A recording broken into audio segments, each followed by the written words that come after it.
معروف کیوں گئے؟ تو جناب جبرائیل کہتے ہیں کہ اگر انگلی کے پور بھر کے آگے پہنچ جاؤں تو میرے بالوں پر جل جائیں گے. یعنی جناب جبرائیل کی جہاں پہ انتہا ہوتی ہے وہاں سے سفر رسول کی ابتدا ہو رہی ہے. تو یہ کیسے ممکن ہے کہ جہاں جبرائیل کی انتہا ہو کہ جہاں ابھی وحی لینے کا مقام نہ ہو وہ کیسے خدا سے لے کے ان کو دے دیتے ہیں؟ بھائی حقیقت یہ ہے کہ جناب جبرائیل لیتے ہیں لوح محفوظ سے اور لوح محفوظ آسمان میں لٹک رہی کوئی تختی نہیں ہے بلکہ حقیقت محمدیہ کے وجود نورانی کے مختلف مراحل میں سے ایک مرحلہ ہے. اسی لوح محفوظ یعنی حقیقت محمدیہ سے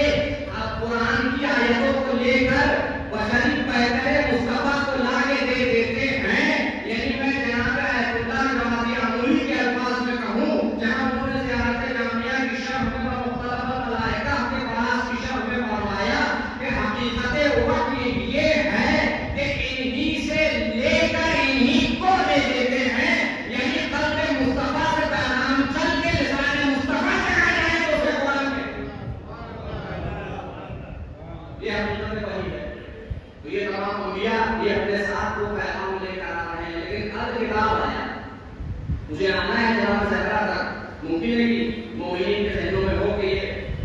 فاطمیہ کی مجلس ہے اور رسول کے فضائل پڑھے جا رہے ہیں. مجھے آنا یہاں تک ہے اس لیے اور پہلے جملہ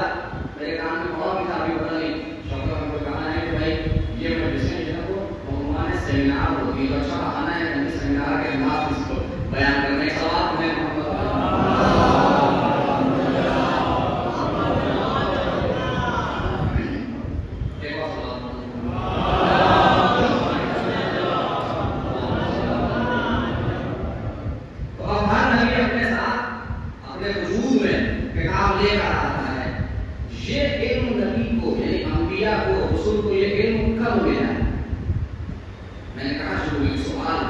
پھر میں ایک طالب علم ہونے کے ایسے سوال کرتا ہوں کہ انبیاء علیہ السلام کو یہ علم کب ملا؟ کس نے دیا؟ اس لیے ایک حقیقت یاد رکھیے گا. یعنی عقیدے کی موٹی موٹی بات ہے جو اپنے کم سے بھائیوں تک پہنچانا چاہ رہا ہوں. بزرگوں سے دعاؤں کا طلبگار ہوں کہ کسی بھی نبی کو ما سوا رسول اللہ کے علاوہ کسی بھی نبی کو بلا واسطہ اللہ سے کچھ نہیں ملتا ہے بلکہ حقیقت محمدیہ یعنی کہوں کہ حقیقت نورانی کے اہل بیت کے جو ایک ہی حقیقت ہے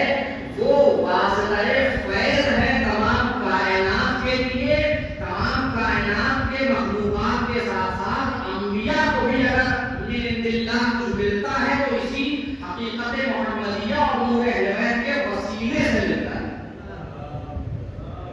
اس بات میں اور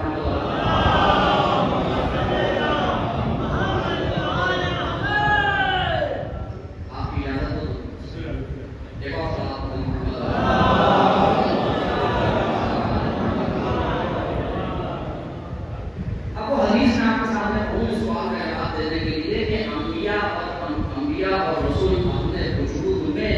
حقیقت الکتاب کا کچھ حصہ لے کر آئے. نہ یہ کہ ہر رسول اور ہر نبی کے ساتھ ایک صحیفہ بک کی اور کتاب کی شکل میں نازل ہوا کہ جس میں صفحات ہوں. تو یہ علم کہاں سے ان کو ملا؟ یہ تعلیم انبیاء عالم انوار میں ہوئی. اس کی طرف آپ کے اذہان کو دینا اس سوال کا جواب دیتے ہوئے بہت ہی صاحب نے بارہ سنی ہوگی کہ کنتم نبیا وآدم بین الروح والجسد. جب آدم بین الماء والطین زیادہ مطلب یہ ہے کہ وآدم بین الروح والجسد کہ میں اس وقت بھی نبی تھا جب آدم روح اور بدن کے درمیان تھے, آب و گل کے درمیان تھے. بعض علماء نے اپنی تحقیق پیش کی کہ یہاں پر دو احتمالات ہیں, تو نہیں بلکہ کیا یہ ہے کہ جعلت نبی یعنی مجھے نبی بنایا گیا اس وقت جب آدم آب و گل کے درمیان تھے اور وہ جسد کے درمیان تھے. مگر میں نام لوں کہ مولانا وسیم حسن خان صاحب ماشاءاللہ آپ ان کو اکثر سنتے رہتے ہیں, انہوں نے یہ بات پیش کی اپنی تحقیق کے بعد مجلس میں کہ اس پہ جب تحقیق کی گئی تو پتہ چلا کہ جو اصل جملہ ہے حدیث کا پرانے مصادر میں وہ ہے بعثت نبیا وآدم بین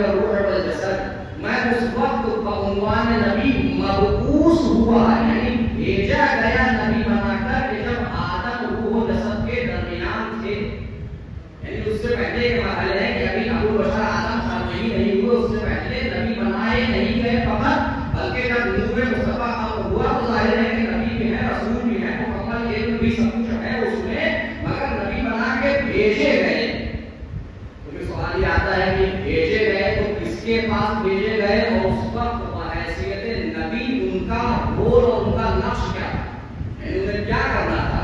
جیسے کہ کسی شخص کو دنیا میں نبی بنا کے بھیجا جاتا ہے تو اس کا کام یہ ہوتا ہے کہ وہ خدا کی طرف سے آئی ہوئی خبروں کو لے اور لوگوں تک پہنچائے، یا اگر وہ رسول ہے تو لوگوں تک شریعت کو پہنچائے، صحیفے اور کتاب کو پہنچائے، احکام و قوانین اور جو بھی مطالب و مفاہیم ہیں ان تک پہنچائے۔ تو اب عالم انوار میں رسول کا کام یہ تھا، یعنی وہ مبعوث علی الانبیاء ہوئے، باقی انبیاء میں جو خود رسول کے ہی وجود سے ان کا بھی نور ختم ہوا، وہ ان کو ان کے اوپر مبعوث ہوئے اور انہیں اللہ سے ملنے والا علم و مفاہیم عطا کیا کرتے تھے۔ یہی وجہ ہے کہ رسول اللہ معراج پر گئے اور اللہ نے کہا کہ انبیاء کی جماعت سے جنہوں نے آپ کے پیچھے نماز پڑھی ہے ان سے پوچھیے کہ علامات کو تمہیں کس بنا پر مبعوث کیا گیا ہے، کیوں تمہیں نبی بنایا گیا؟ تو جب پوچھا تو انہوں نے کہا کہ آپ کا نام توحید ہے، توحید اللہ، ہم نے اللہ کی توحید کا اقرار کیا، اور رسالت کا اور آپ کی رسالت کا اقرار کیا، اور ولایت عقیق اور آپ کے بھائی کی ولایت کا اقرار کیا۔ یعنی یہ سارے اقرار کرنے کے بعد اور جب ان کو تعلیم دی گئی تو تمام مطالب و مفاہیم کو اپنے وجود میں لینے کے بعد یہ انبیاء بنے، یہ سارے نبی بنے، یعنی یہ کہ یہ جب اس دنیا میں آئے تو حقیقت محمدیہ نے جو ان کو تعلیم دی تھی، جو مطالب و مفاہیم عطا کیے تھے، اسی کو بصورت کتاب اپنے وجود میں لے کر آئے۔ اب رسول اللہ حدیث میں کیا ارشاد فرما رہے ہیں کہ فاطمہ کو ایک جگہ کہا فاطمہ کو بضعۃ منی، کہ فاطمہ میرے وجود کا حصہ ہے۔ عموماً ترجمہ میں آتا ہے کہ میرا گوشہ جگر یا پارا جگر یہ میرے وجود کا حصہ ہے۔ فاطمہ کو سما کو فؤادی، فاطمہ میرا میوہ دل ہے، یعنی میرے دل کا ٹکڑا ہے، میرے دل کا میوہ ہے، میرے دل کا نتیجہ ہے۔ یعنی انسان کے قلب کا اگر خلاصہ کیا جائے تو اس کو سما کہتے ہیں، جیسے کسی شجر کی تمام محنت کا خلاصہ اس کا سما اور پھل ہوا کرتا ہے، ویسے ہی فاطمہ کو سما کو فؤادی، فاطمہ میرے دل کا میوہ ہے۔ یہ دل یہ جو سینے میں دھڑک رہا ہے یہاں مراد نہیں، بلکہ قلب مصطفیٰ اور فؤاد مصطفیٰ سے مراد حقیقت وجود مصطفیٰ ہے کہ اس پر علم قرآن اللہ نے نازل کیا۔ اور جو قلب مصطفیٰ ہوگا اس کے پاس بھی مکمل علوم قرآن ہوں گے۔ یہی وہ علوم قرآن تھا کہ جو رسول انبیاء کو اور رسول کو عالم انوار میں بوسیلہ فاطمہ عطا کر رہے تھے۔ بھائی آپ کو حدیث جو میں نے پڑھی اس کا مطلب سمجھ میں آیا کہ انبیاء کا جتنا بھی دور آدم سے لے کے عیسیٰ علیہ السلام تک گزرا ہے، یہ سارے دور معرفت فاطمہ کا انعام کرتے، معرفت فاطمہ کا کمال کرتے ہوئے گزرا۔ صلوات میں محمد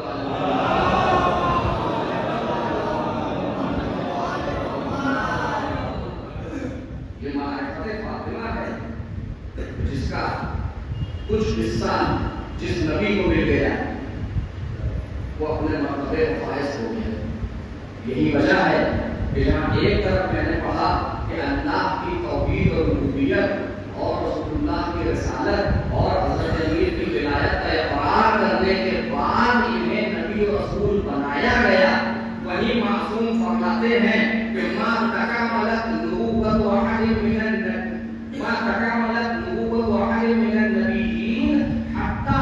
اقر بمحبتها وفضلها، یعنی اللہ کی توحید، رسول اللہ کی رسالت، حضرت امیر کی ولایت کا اقرار کرنے کے بعد نبی بنے، اور یہ نبوت جب تک کمال پر نہیں پہنچی جب تک کہ فاطمہ کی محبت اور فضل کا اقرار نہیں کر دیا۔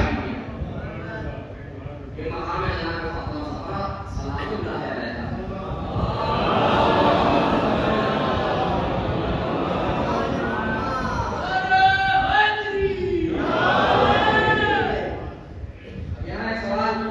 اور بھی ہمارے ذہن میں آ سکتا ہے، جو میرے ذہن میں آیا کیا جناب صدیقہ طاہرہ سلام اللہ علیہ کی معرفت اور اہل بیت علیہ السلام کی معرفت میں کوئی فرق ہے؟ ظاہر ہے سب ایک ہی نور ہے، ایک ہی حقیقت ہے.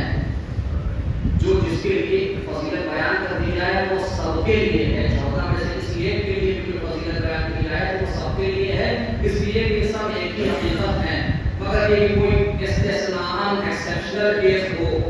جیسے خاک شفا امام حسین علیہ السلام سے بھی خاص ہے کہ مٹی کو کھانا ویسے حرام ہے. اب مثلا آپ چاہے امام موسیٰ کاظم علیہ السلام کے دور کی مٹی کا ہوتا ہے،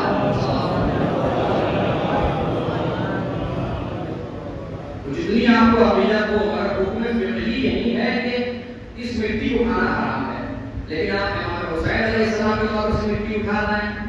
حکم کے ساتھ بھی اسی دائرے کی مٹی ہو تو ظاہر ہے اس کو آپ کھا سکتے ہیں شفا کے طور پر، وہ آپ کے لیے جائز ہے، مستحب ہے. بلکہ تو بات حکم تو خاص ہے، مگر عموماً کسی بھی ایک معصوم کے لیے جو بات بیان کر دی جائے وہ سب کے لیے ہے، اس لیے کہ ایک ہی حقیقت ہے. تو پھر یہ کیوں کہا گیا ہے کہ وعلیٰ معرفتہا دارت القرون الاولیٰ، کہ جناب صدیقہ کی معرفت پر ہی پچھلے سارے انبیاء کے ادوار دور کر رہے تھے، اتفاق کر رہے تھے، اسی پر وہ گردش کر رہے تھے. ہم یہ سکتا ہے کہ اللہ وعلیٰ معرفت رسول اللہ دارت القرون الاولیٰ، شاید فلحال کے ساتھ کہہ رہا ہوں، کوئی طالب علم کی حیثیت سے یقیناً نہیں کہہ رہا ہوں، شاید اس کے دو جواب ہوں. ایک تو یہ ہے کہ جناب صدیقہ طاہرہ سلام اللہ علیہا کو لیلۃ القدر سے تعبیر کیا ہے. شب قدر میں سنتے رہتے ہیں شب قدر میں رمضان میں کہ انا انزلناہ فی لیلۃ القدر، یقیناً ہم نے اس قرآن کو، وہ کی ضمیر قرآن کی طرف بھی ہے اور ولایت علی کی طرف بھی پلٹتی ہے، حدیث موجود ہے کہ ہم نے اس قرآن کو لیلۃ القدر میں نازل کیا، شب قدر میں نازل کیا. اور لیلۃ القدر سے مراد جناب صدیقہ طاہرہ فاطمہ الزہرا سلام اللہ علیہا،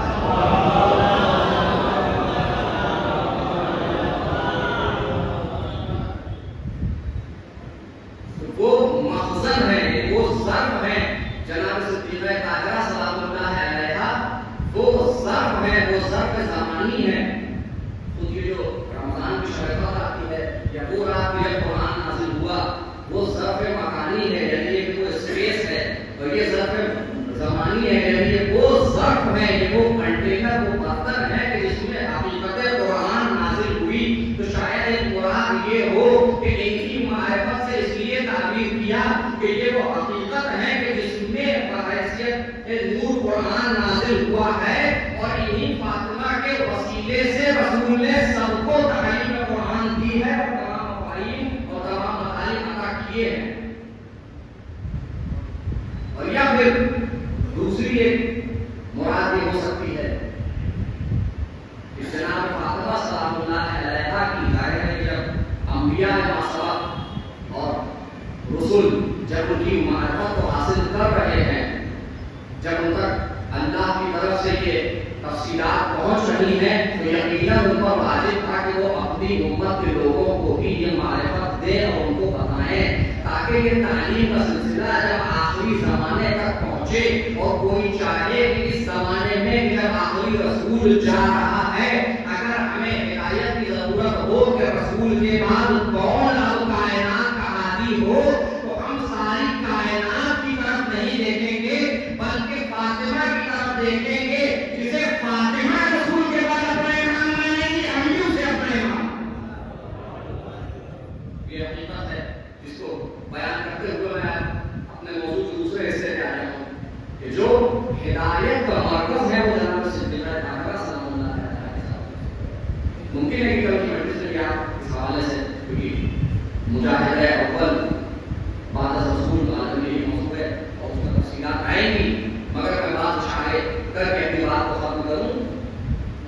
کہ رسول اللہ کے بعد اگر دیکھنا ہو مرکز ہدایت تو اس طرح سے بھی ہے کہ انہی کے وسیلے سے نہ صرف یہ کہ عام انسان بلکہ انبیاء اور رسولوں تک بھی انہی معرفت پہنچائی جا رہی ہے، وہ اللہ کی طرف سے ہدایت حاصل کر رہے ہیں انہی کے وسیلے سے، اور لوگوں تک وہ ساری معلومات اور سارے مالک پہنچ رہے ہیں. ایک سوال پڑھیں محمد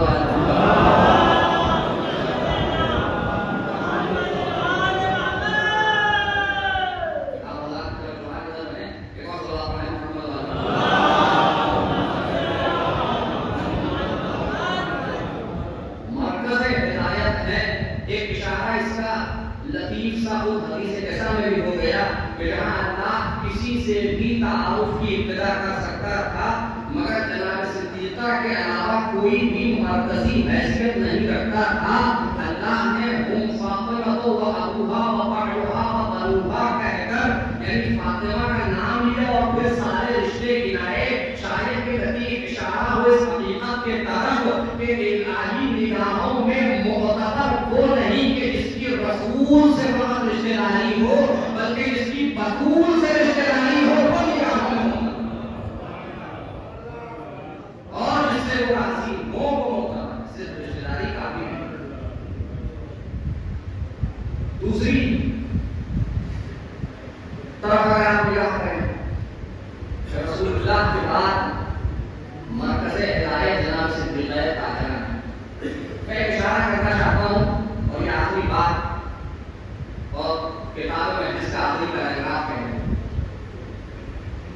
کہ جناب فاطمہ زہرا سلام اللہ علیہا کو ہدایت کا مرکز جانتے ہیں. قرآن کی بعض آیتوں کی مدد دے کہ اس کو ہم ثابت نہیں کر سکتے یعنی رسول اللہ کے بعد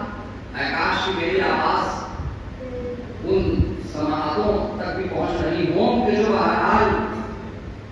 مذہبی لحاظ سے ہم میں سے نہیں ہیں اگرچہ ہم بھی مسلمان ہیں وہ بھی مسلمان ہیں اور ان ایام کا اور ان ایام میں مجلسوں کے انعقاد کا جو واحد مقصد ہے وہ یہی ہے کہ اچھے اور مؤدبانہ انداز میں تمیز و تہذیب کے دائرے میں رہتے ہوئے وجادلہم باللتی ہی احسن اچھے اور بہترین طریقے سے جدال کرنے کا قرآن نے حکم دیا. اپنی بات کو لوگوں تک پہنچا دیں تاکہ کل کو کوئی یہ نہ کہہ سکے کہ اگر ہمیں معلوم ہوگا تو ہم بھی ہدایت یافتہ ہو جاتے ہیں.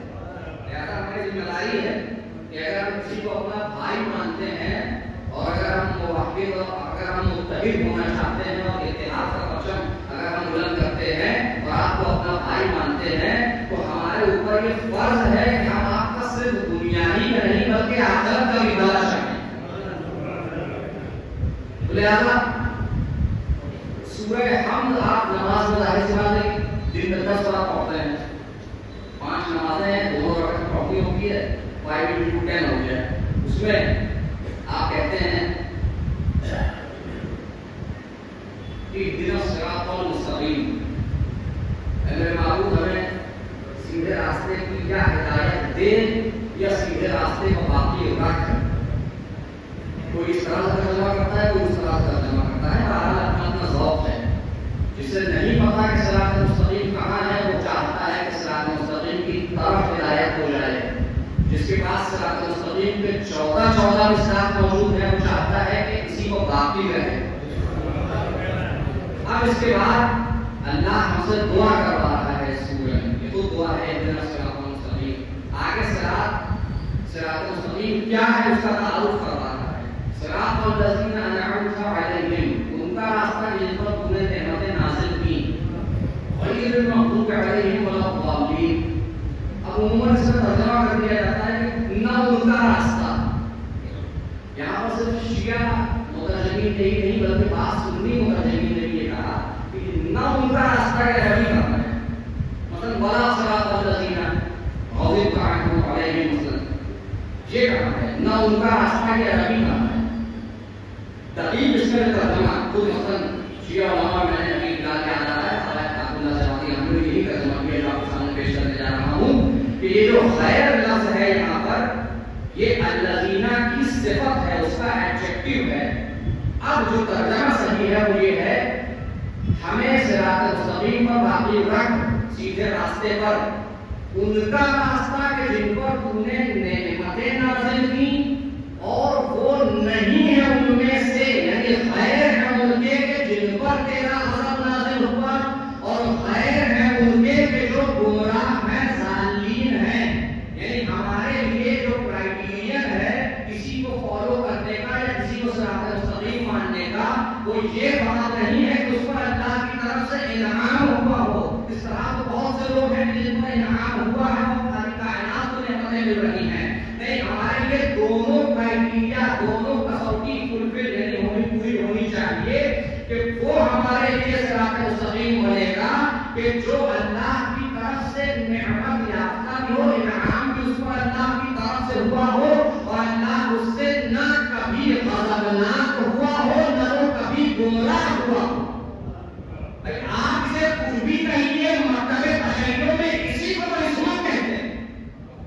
کہ جو کبھی بھی غضب خدا کا شکار نہ ہو اور کبھی بھی گمراہ نہ ہو، نہ وہ کہ وہ خود پرستی 40 سال کرنے کے بعد کلمہ پڑھ کے مسلمان ہے۔ تو دو چیزیں ہیں کہ فاطمہ مرکز ہدایت ہے،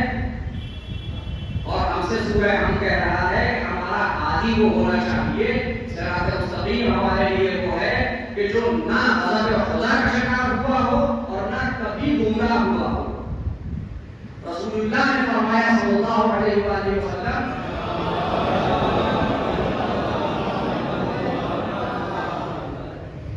کہ جناب فاطمہ سلام اللہ علیہا رضاہا رضا اللہ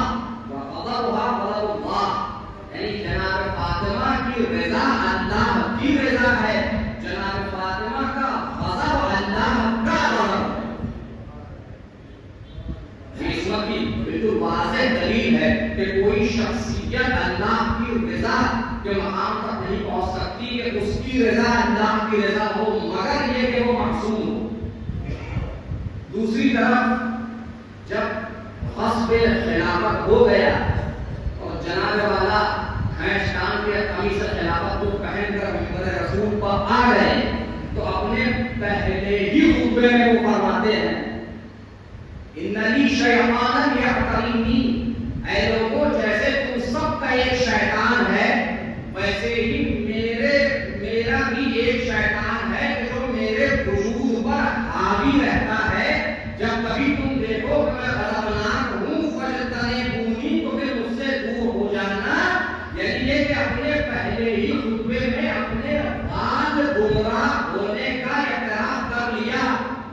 جبکہ خود شیطان کا قول قرآن میں اللہ نے نقل کیا کہ جب وہ اللہ سے کہہ رہا ہے کہ میں تیرے سارے کے سارے بندوں کو بہکاؤں گا، تو خود جناب شیطان بھی اپنی اوقات جانتے ہیں اور اس بات کو قبول کر رہے ہیں کہ جہاں سب کو بہکائیں گے وہیں ایک استثناء ایکسیپشن لگا دیا کہ الا عبادک منہم المخلصین، میں سب کو بہکاؤں گا سوائے تیرے ان بندوں کے کہ جو مخلص ہیں، یعنی انہوں نے خود کو خالص نہیں کیا بلکہ تو نے انہیں چن کے اپنے لیے خالص کر لیا ہے۔ یعنی ایک طرف وہ بندے ہیں کہ جنہیں اللہ نے اپنے لیے چن لیا ہے، اور ایک طرف یہ ہے کہ جو کہہ رہے ہیں کہ ان پر بھی شیطان حاوی ہے۔ یعنی اب میں آپ کے سامنے نتیجہ پیش کروں، ہمارے لیے رسول کے بعد عادی وہ ہے کہ جو نہ غضب خدا کا شکار ہوا ہو، جو نہ کبھی گمراہ ہوا ہو۔ انہوں نے اپنے پیٹ سے فاطمہ کو غضبناک کر کے خدا کو غضبناک کیا،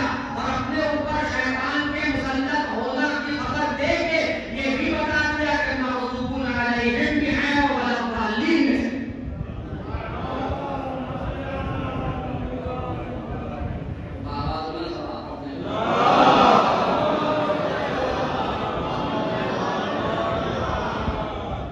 لہذا فاطمہ اگر مرکز ہدایت ہیں تو ہم سے کوئی یہ نہ کہے کہ علی نے بیعت کر لی چاہے جبرن ہی صحیح، اگر حقیقت میں بیعت کی جاتی ہے تو اختیار سے کی جاتی ہے۔ سر پر تلوار رکھ کے ہاتھ پہ ہاتھ رکھوانے کو بیعت نہیں کہتے ہیں، تشدد اور ظلم کہتے ہیں۔ ہمارے لیے جو سب سے بڑی حجت ہے وہ امام حسن عسکری علیہ السلام فرماتے ہیں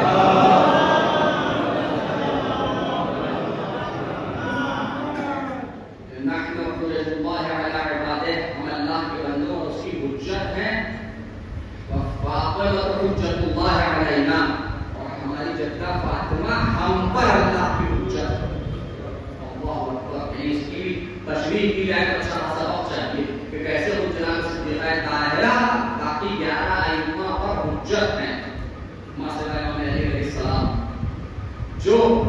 ائمہ پر اپنے بعد آنے والے 11 اماموں کی ماں ہو جو حجت ہو۔ اب ہم یہ دیکھیں گے ساری دنیا کہیں بھی جا رہی ہو، رسول اللہ کے بعد ہمارا اور ساری کائنات کا ایمان وہی ہونا چاہیے کہ جو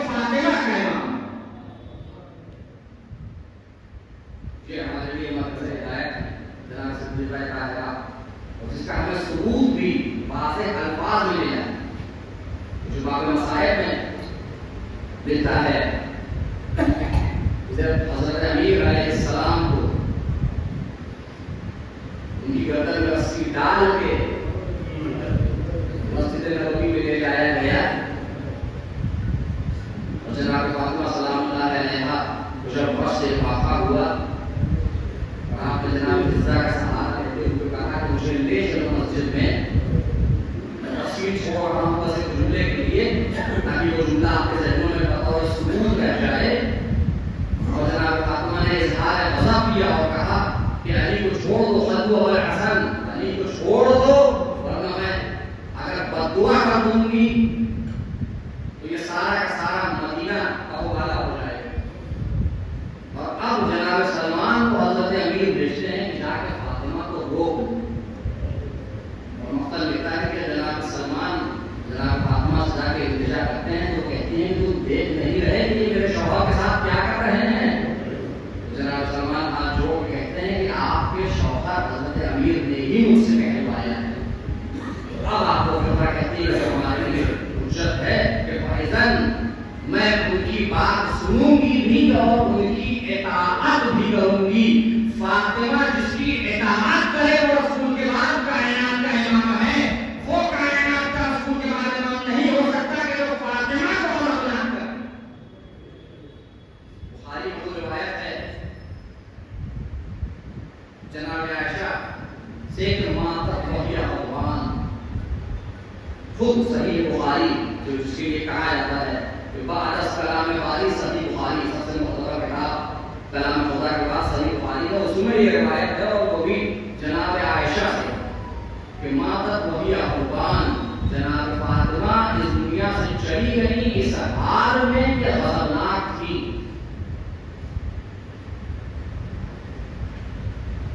یہ دونوں بس ایک آخری بات کہہ دوں کہ یہ دونوں جب حضرت امیر کی اجازت لے کر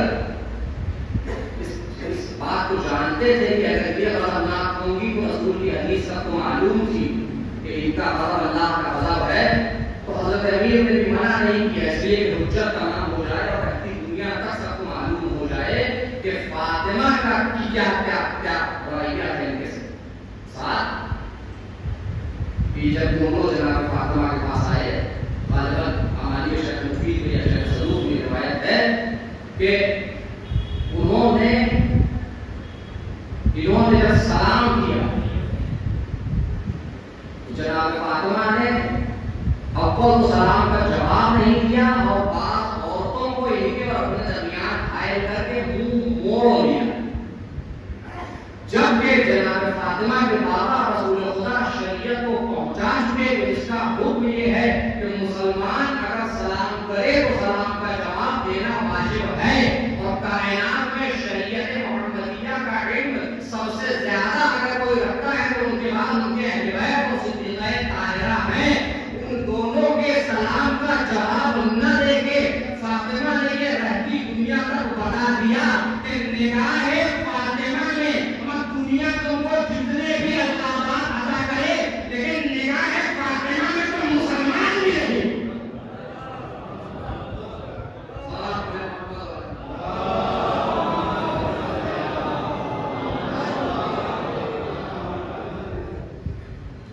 یہ کہ ہم نے اس دروازے پر آ کے آگ لگائی کہ جو خانہ وحی ہے. میں جملہ کہتا ہوں جناب سے کے مسائل میں خاص کر